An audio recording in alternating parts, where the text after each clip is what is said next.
It's 5 minutes past the top of the hour, and I'd like to ask you kindly to take your seats.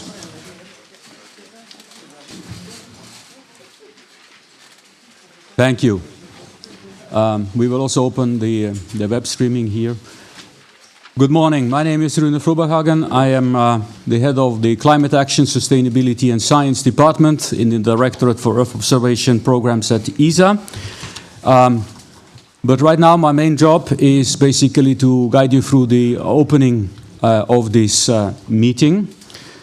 The first thing I need to tell you is that by coming here, you should know that there are photographers in the room, and also there is live streaming of what is happening here.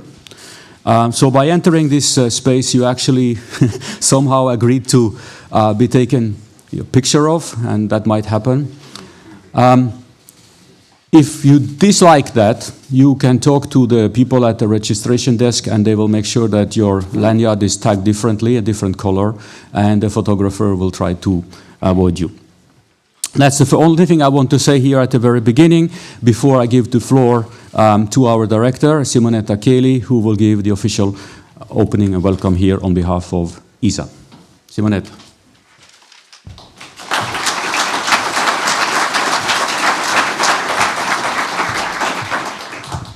Good morning. Thank you, Rune. Welcome to this user consultation meeting for the Earth Explorer 12.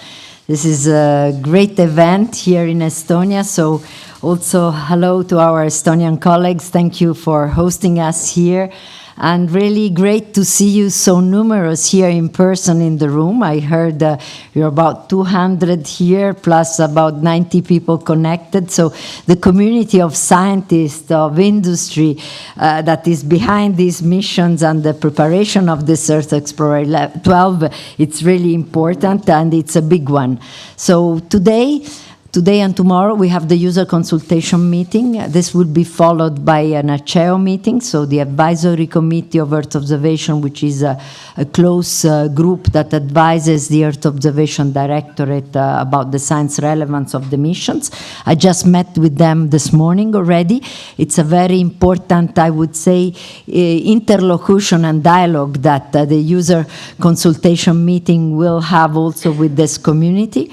And the opportunity here is really to present the scientific value of these missions and go towards a key milestone in terms of decision-making process, which are happening with the program board discussion and decisions in September this year to shortlist 2 of the 4 candidate missions. So, really welcome again to all the community. It's a pleasure to see a diverse group here, a diverse representation from the Earth observation community, from the science community, engineers, representative of ESA, industry, and coming from all over Europe. And a special welcome to the representative of Estonia, to the city of Tallinn, to the deputy mayor of Tallinn and former minister of entrepreneurship, Mr. Christian Jarvan, but also to my old friend and colleague who is the head of the Estonian Space Office at Enterprise Estonia, Madis Voras. Really nice to see you here in Estonia after many years of work together. Also, a special welcome to the ACEO. I said the ACEO is the Advisory Committee for Earth Observation, and his chair, the chair of ACEO, is René Fosberg, Professor René Fosberg. It's his last meeting this time, an important one after a very successful mandate of ACEO, which has supported decision on key science mission. Just the last one that was supported by ACEO was a couple of months ago on 2 new Scout missions, small scientific missions of ESA that were really selected. But we are here for Earth Explorer 12, for 4 candidate missions, CryoRad, ECHO, Hydroterra and Keystone. And these have been studied for the science teams and the science community for the past 2 years. So we will hear about the work that has been done collectively by the scientists to prepare for this selection. These are innovative missions, as they should be in the context of Future EO. We talk about innovation, we talk about scientific relevance, we talk about supporting the Earth science strategy, and all of these things are very important criteria for the mission selection. And these missions that are proposed here, innovative, are one on the polar regions and ice sheet mass loss. One is on the global radiation budget and the energy imbalance. One on the rapid processes linked to water cycle and land and on extreme events. And the other one is on the atmosphere chemistry climate system at the altitude from 50 to 250 kilometers. So the Earth Explorer missions are delivered in the context of Futurio, which delivers always pioneering missions. Just to remember one that was launched last year, Biomass, in April 25.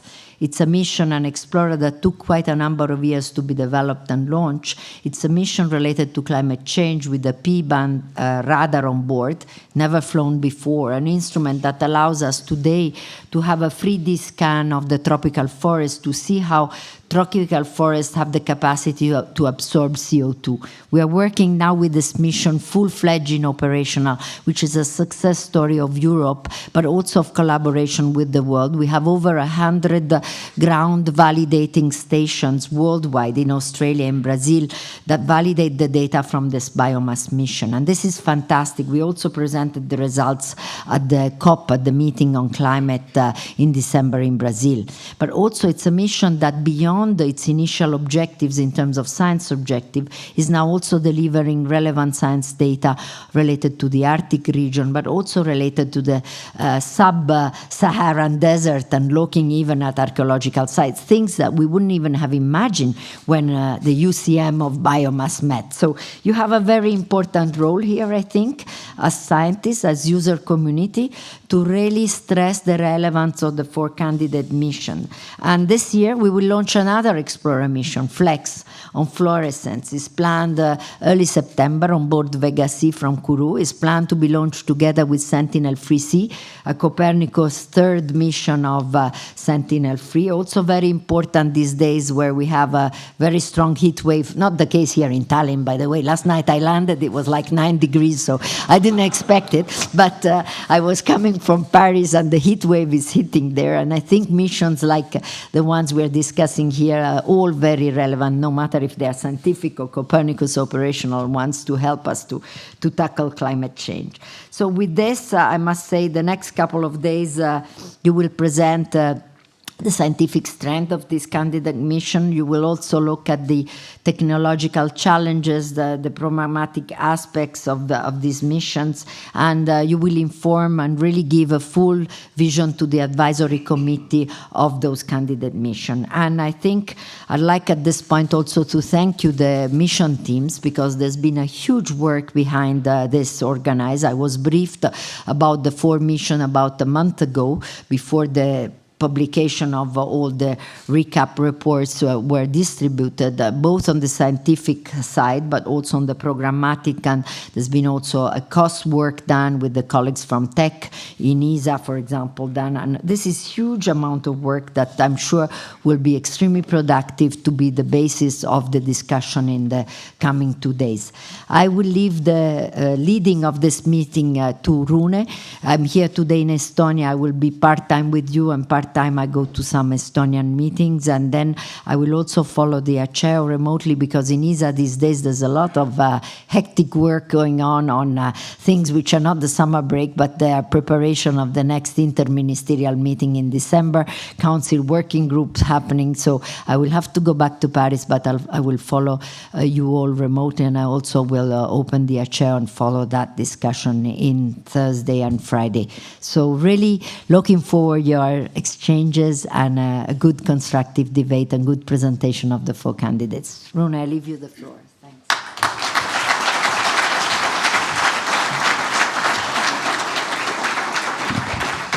Thank you, Simonetta, for these opening words and the welcome.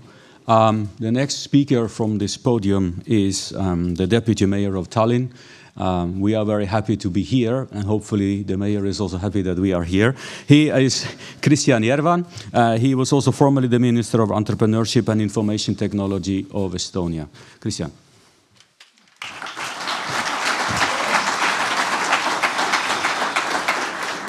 Greetings.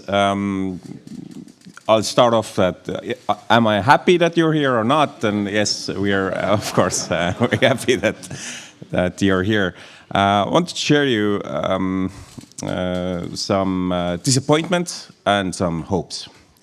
First off, maybe a disappointing story, but back in the days, I used to work in a company that produced power supplies for Cube satellites. It didn't work out. So good news for you, if space doesn't go good, then there's always politics, no worries.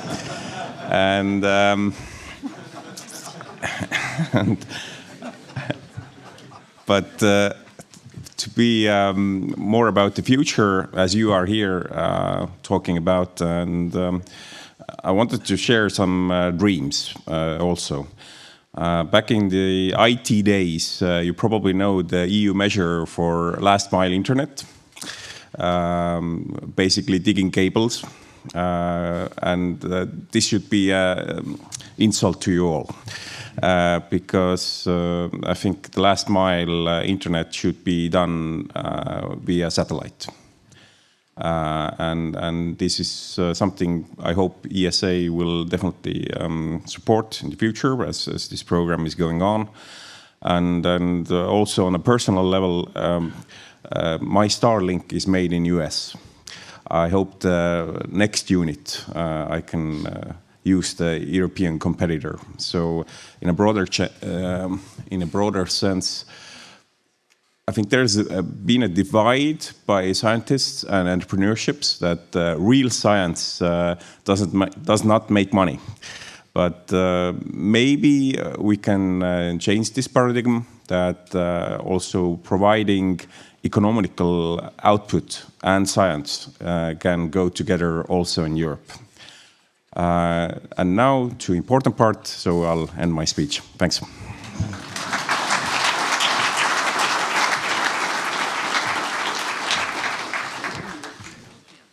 Thank you very much. So the next speaker here is the head of the Estonian Space Office at Enterprise Estonia, Madis Võõras.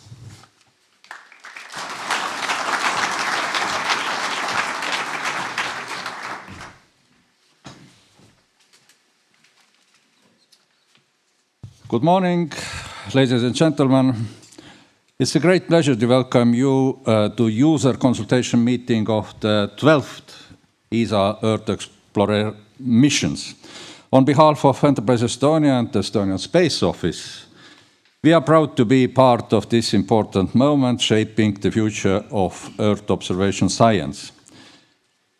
Estonia may be a small country, but we have always punched above our weight when it comes to digital innovation and increasingly in space. Since joining ESA as a full member in 2015, Estonia has been steadily building its space ecosystem, from satellite technology startups to cutting-edge software and data analytics. Estonia's strength in Earth observation and remote sensing stems from a powerful combination of historical scientific expertise based on Tartu University Faculty of Geography, contemporary advanced digital infrastructure, and strategic integration into international space frameworks. For example, Estonian companies Kapazeta and Tatel have developed Earth observation applications which are competitive on the global market.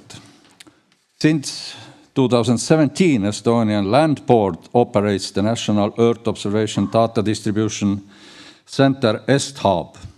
The Estonian Space Office, operating under Enterprise Estonia, is here to make sure that our national capabilities connect meaningfully with European ambitions.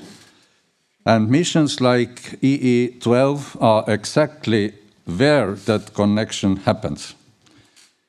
The Earth observation program has an exceptional track record, from GOCHE, mapping Earth gravity field, and to SMOS, revealing soil moisture and ocean salinity. These missions have fundamentally changed how we understand our planet. EE-12 carries that legacy forward. And the science it enables will matter far beyond the research community. It will inform climate policy, disaster response, food security, and more. This consultation meeting is a critical step. The decisions made in those days about the scientific priorities, measurement requirements, and user needs will shape a mission that could be in orbit for decades. Your voice here genuinely matters. For Estonia and our growing space sector, meetings like this are also opportunities. Opportunities to learn, to contribute, and to find partners. We encourage you, our Estonian researchers, engineers, and companies to engage actively. And we invite all of you to consider Estonia as a collaborative partner in whatever comes next. So, welcome. We hope these discussions are productive, ambitious, and inspiring.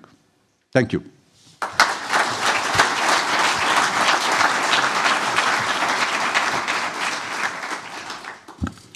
Thank you very much. Now, this was, let's say, the opening remarks. We will now proceed with the introduction of the user consultation meeting itself. So, what is actually happening here, the process that we are following, and so on, and we will give you, all of us, the same feedback on all of that, same information before we proceed with the presentations of the 4 missions. Obviously, we have many of satellites in the Earth observation program. We are fortunate about that in Europe. We have an Earth observation program that is second to none on a global scale. And of course, Simonetta already said it, these are, this is something that is a treasure that we have, and we, of course, want to further develop that to the maximum of our abilities. And that's why we work on, let's say, the Explorer missions. We see here biomass was already mentioned by Simonetta. These are the most recent ones. Also Earth Care, obviously, and there is also a whole series of legacy. But today we are talking about EE12. Yeah? The last one that we selected of the Explorers was Vivan. That was last year. And of course now here the whole point is to add a new member to this family. Now this is a long process. We will not decide on who that new member is going to be today or even this week, but it's an important event in that context. The 4 missions, I will not talk about them from here because there are much bigger experts on these missions that will present their case later. They are diversified. It is a competition. And we are looking forward to hear everyone's comments, participation to the discussion, everyone's, let's say, intellectual and also moral support and perhaps also critique to all of these missions as these discussions evolve during the day. Simonetta talked about the Future Rio program, but I'd like to put it also here in a bulleted form. This is a backbone program of ESA in terms of Earth observation, and it does address tomorrow's science, societal challenges through excellence, I would say, both at scientific level, but certainly also in terms of technological innovation. So we do expect from the explorers that they will have components of both in them. Yeah? And the Future Rio program is the place where we identify, we prepare, and implement these missions.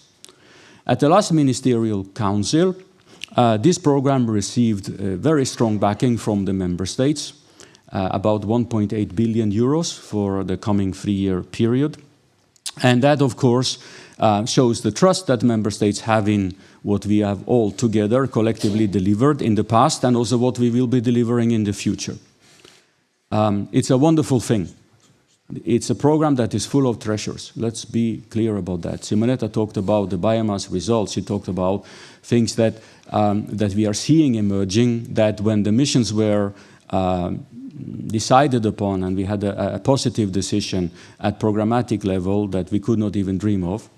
And this is what has been recurringly happening with all of these missions that we have selected. So we build we present, we decide on jewels to the space program here, and this is what our intention is that we continue to do.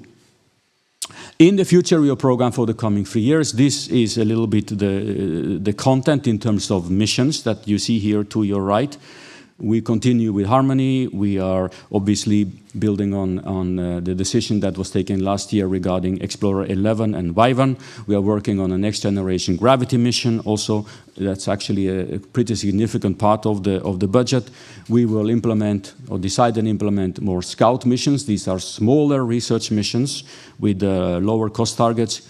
We will prepare Sentinel-6 next generation. And of course, the topic of today is Explorer 12 and the down selection of candidates to proceed into a full feasibility study in so-called Phase A. This is one part of the Future Rio program. There are also other parts linked to technology preparations, missions in operation, ground segment, and also the data valuation, what we do with the data once we have them, and we can actually work with the community on the science level, but also on applications, on services, and pre-commercial scaling, if you will, and deployment of all of these solutions. So this is a very mature program that once you are part of it with your mission, you will be getting support not only for building the satellites and getting your preferred instrument in space, but also in the value adding and all of the application development that we can possibly think about doing with this infrastructure. Of course, this fits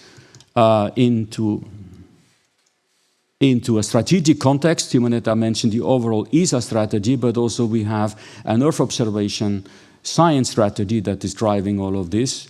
And the last one, which was published in September of 2024, is the one that is applicable here today. We are thankful to the mission teams that you agreed to this, but it was a necessary step, we think, and also to the Advisory Committee for Earth Observation to support this, because we have really, together with the science community in Europe, made a strong effort to prepare an appropriate scientific strategy for the Earth observation programs at ESA for the coming 15 years. Yeah? And we are happy that we have been able to sort of make this applicable also for the current mission selection process, despite this document not being fully available at the time when the original call went out in 2022. So what is happening here in Tallinn is basically, first of all, that this is the first meeting where the community at large is being exposed to the detailed study, Phase 0 study, on all of these missions. So there will be a vast amount of fresh information for many of you, especially those who are not particularly affiliated to a single mission.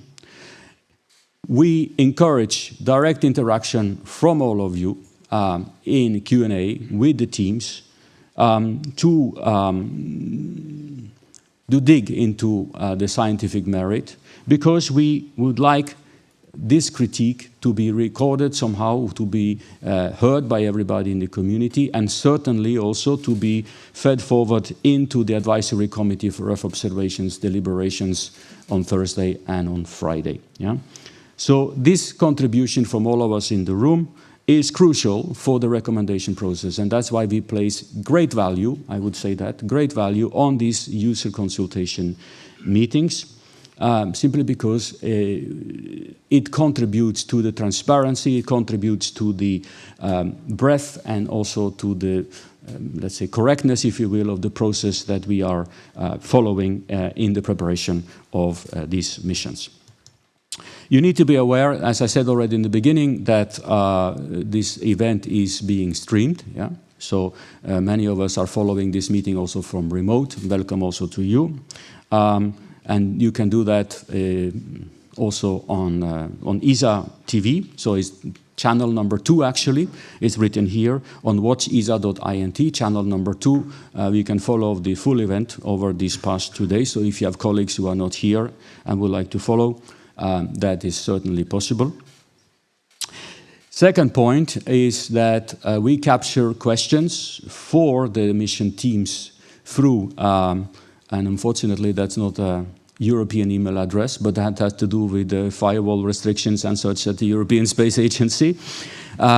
But there is an email address called ee12ucm@gmail.com, which can be used to capture from anywhere on this planet, from any computer, all your questions, comments to what is unfolding here on stage. And we have people who are monitoring this and will make sure that justified and legitimate questions are also forwarded to the team and ideally also brought to the attention of the presenters such that they can respond. Yeah? So this is how it will unfold during the Q&A that follows. The full documentation regarding these 4 candidate missions is also available on the website here that since you have registered for this event, you are fully aware of all of this. There are substantial reports going into both the scientific, technical merit of these missions.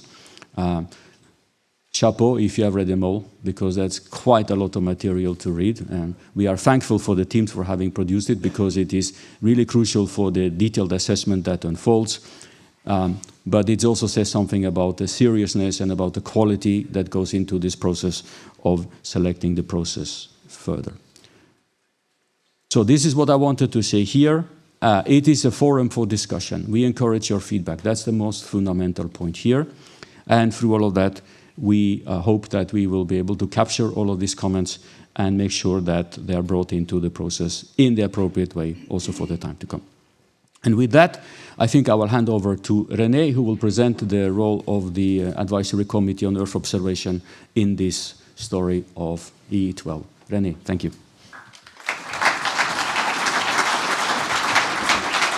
Yeah. Okay, welcome and good morning, everybody. My name is René Forsberg. I'm the chairman of the ACHEO, the Advisory Committee for Earth Observation.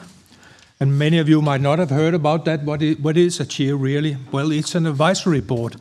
We basically only come with scientific advice, a little bit of society use maybe, but mainly on science. We are basically reporting to Simonetta, and then eventually this decision coming out of ACHEO will just make a recommendation. It will go to the Program Board of Earth Observation, which is the national delegates.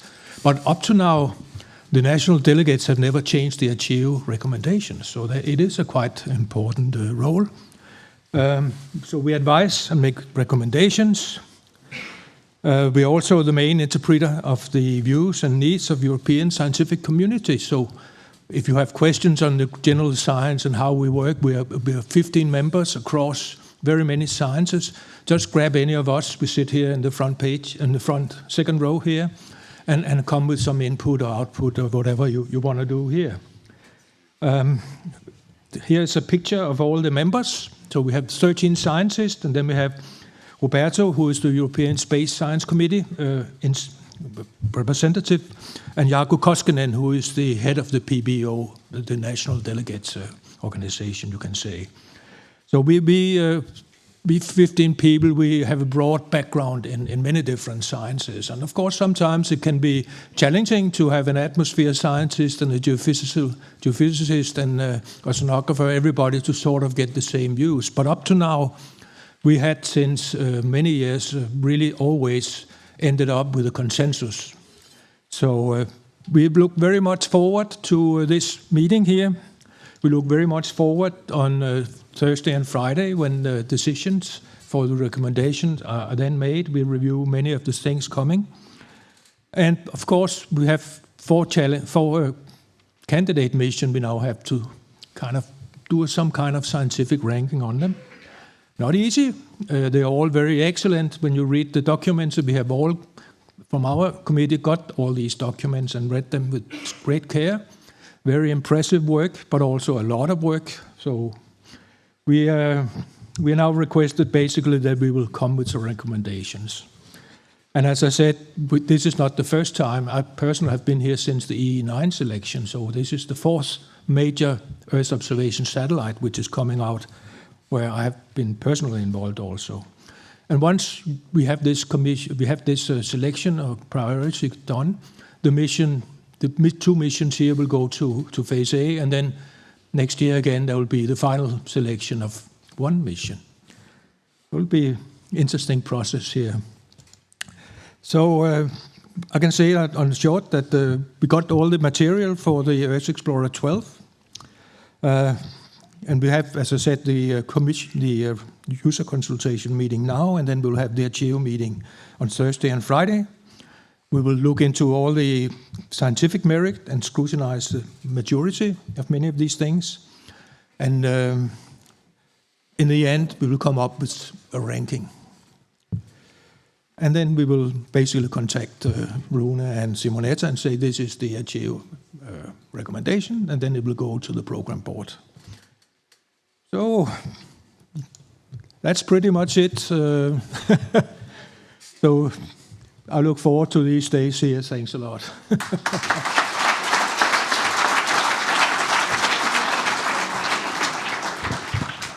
So thank you, René, for introducing the role of the Advisory Committee on Earth Observation here. We have one more quick presentation for you to give you a little bit more insight into the background, into the processes that we are followed, such that we are all on the same page also when it comes to everything that has happened since the original call and what exactly will involve when. Yeah? So Torsten will do that.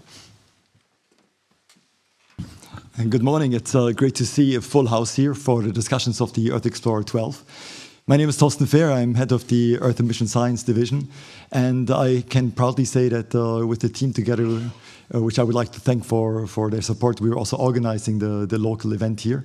So it's been an enormous effort, and it's just really good to see everybody here in Tallinn and everybody here ready to discuss with us the future of the Earth Explorer 12 candidate missions.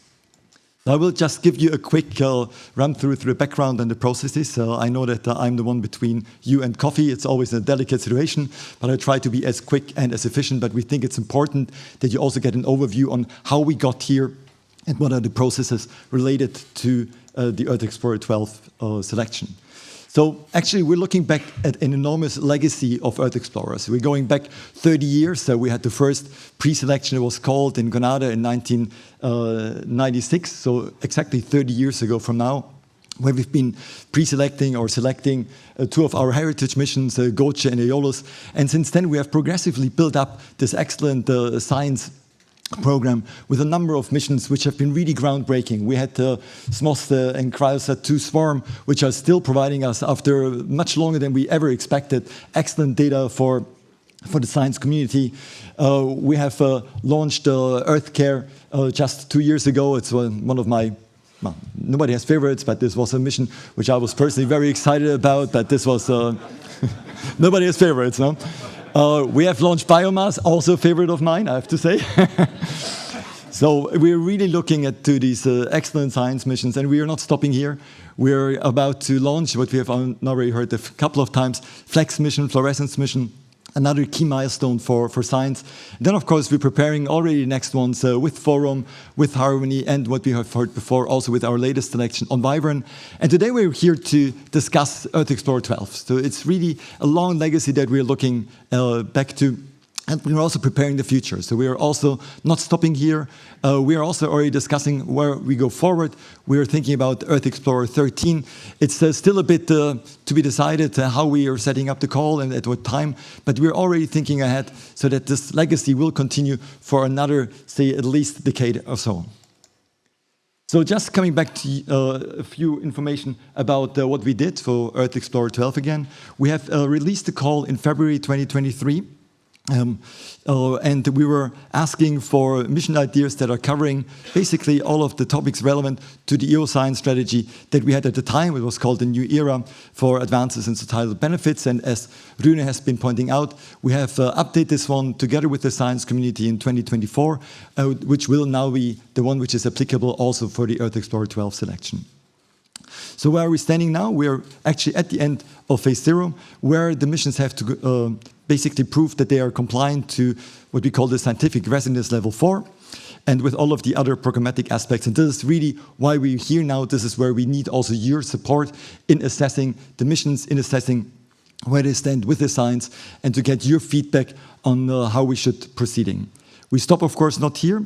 in phase A, we will further develop the scientific readiness levels towards 5. And also on the TRL after phase B1, so a little step forwards, we have also to show that the TRL, the technology readiness level, will be reaching a level of 5. Talking about money, we also have to talk about money from time to time. So within the call, there is no secret. We have a cost at completion of 550 million euros. This was at economic conditions of 2022. Taking inflation, everything into consideration, we're now at around 650 in economic conditions of last year. So also here we're really looking at a mission which we are really seeing as one of the key missions, flagship missions, where we really would like to engage with science in a very serious way. We have asked for a European or launches according to the ESA launcher policy. And as I think was also mentioned before, we will have the implementation of the mission to be scheduled, the decision, by 2028, and with a launch in the 2036 timeframe. So good things take time, so we're really looking forward to the preparation of the mission. So very quickly on how we got to the selection of the mission. We had a call, as I was just pointing out. We had together with the science community, a review process in place, which was then at the end also supported. Well, it was then finalized by ACEO, where we received the recommendations from the proposals that we got. We had to go to our program board, of course, of Earth observation to get also the programmatic okay that we go ahead with the missions. And then, of course, also on ESA side, the Industrial Policy Committee, which is providing us also to go ahead on the financial side. I don't want to go into much details of all of those missions. We will have plenty of time to discuss those. Just to say that we have been setting up science activities, the MAX, science support studies, but also, of course, the industrial studies, which are for most of the mission. We had 2 industrial studies running in parallel, but we will hear a lot about all of those and the missions, so I will be very brief and quick here. So how do we get to this final last mile towards the UCM? So of course, industry, the scientists have been supporting us with their studies, have been providing numerous documentation that then at the end, the mission scientists and the study managers, which you will see here very soon on stage, have been collecting into the reports which have been provided to the science community about 3 weeks ago, where all of the excellent work is included. And I can really recommend you to look into these reports if you have not done so. It's not only about the mission themselves, they're also providing an excellent overview of the domains, of the scientific domains that they are addressing. So alone for this, these reports are already at a brilliant state. So I really highly recommend to you that you go through them, even if it's not necessarily your domain. And then, of course, we come to today, the user consultation meeting, where we are discussing with you in plenary the achievements of the missions. We have the MAX here, we have the campaign scientists here, we have the study managers, of course, here that will be here to present together with the MAX all of those missions and also, of course, be available for your questions. And please do ask questions and they will be ready to reply to you. As pointed out before by René and also by Rune, we will have the ACEO meeting the following 2 days to come to recommendation for us. And then, of course, we go to our program board in order for the selection in September. So this is very quickly the process. This is not a very nice slide. It's just to give you an overview of the overall process, how we go forward from this one here. So as you can see, and I will use the pointer for once, we are here now. I can actually go one more. We are here. And then we will have in September the PBBO. Then coming year, in the beginning of next year, we will be starting with the phase A of the Earth Explorer 12, which will bring us basically into July 28 approximately. By that time, we will again ask you for your support in order to get a recommendation and a recommendation which will help us for the selection of the Earth Explorer, which then will be going to a selection process in September 2028, and then of course go to the Ministerial Council. So this is in a nutshell the whole process. There is a lot of work behind this, as you can imagine, and it's all, to summarize all in a few slides, is a challenge. So what will be happening in the next 2 days? I'm just quickly going through the agenda. You all have seen it. You have either printed it out or you have seen it on the website. So after me, myself here, you will have a well-deserved coffee break. And after this, we are going into the presentations of the missions. We will be starting with Hydroterra Plus, still this morning with the presentation and the questions and answers that will be following. We will have lunch, and if you are looking and seeking for lunch, there are also colleagues that will direct you there, but you might have had breakfast before this morning. It is in this area, such that you don't get lost. Then after the lunch break, we will have Keystone presentations and also the Q&As, which will then be followed by a more general discussion that we are having as well, that we're opening up the questions again for both missions at the end of the day. Then maybe the most important part is the icebreaker, where we can get together in a more relaxed way and to discuss and exchange on what we have been hearing over the day, to what we will be preparing for the next days, but also just to get to know each other and break the ice at, well, not quite icy temperatures, but it's going to be fresh. And this is why we have also organized a bus bringing us to the Fotografiska place where we will be hosting the icebreaker. And as the weather forecasts are a bit on the shaky side, we also have a bus transfer back. However, I was told it's a beautiful walk through the city, but let's see how the weather is playing out. And then, of course, tomorrow we continue in the morning with the eco presentations and the Q&As, and then in the afternoon CryoRad, which will bring us then again to a general discussion and the closing. So by approximately 5 o'clock, we will be all fully energized by all of those fantastic missions and all of the results that we have been seeing and we have been discussing. So this is then basically where we end here, and Aceo will take up the baton. For online participants, we already said we have a non-European email address. I fully agree, we might have to change this for the next round of the UCMs. So please send us your questions. Please also enter the mission name, be concise, that we can really also reply. There will be from ESA and from Aceo colleagues that will be will be forwarding the answers. We might not be in a position to answer all of your questions, but we will for sure forward them also to all of the teams that they can reply offline. So also very clear here that if you're following us online, please do also provide us your questions. And I think with this I can close.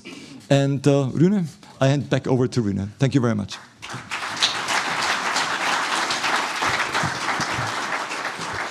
So that's basically it for the introduction. I think we have said it all from the point of view of the executive and also from the point of view of the local host here. So with that, we invite you for coffee while we reset a little bit the scenery here, such that we get ready for the presentation from the teams. I invite you to be back here a little bit before 1:15, such that we can start on time. I think that is out of respect for the presenting teams, because they will have a very precisely measured number of minutes available for their presentation. So please be back here just in time so we can start sharply at 10:15. Thank you very much.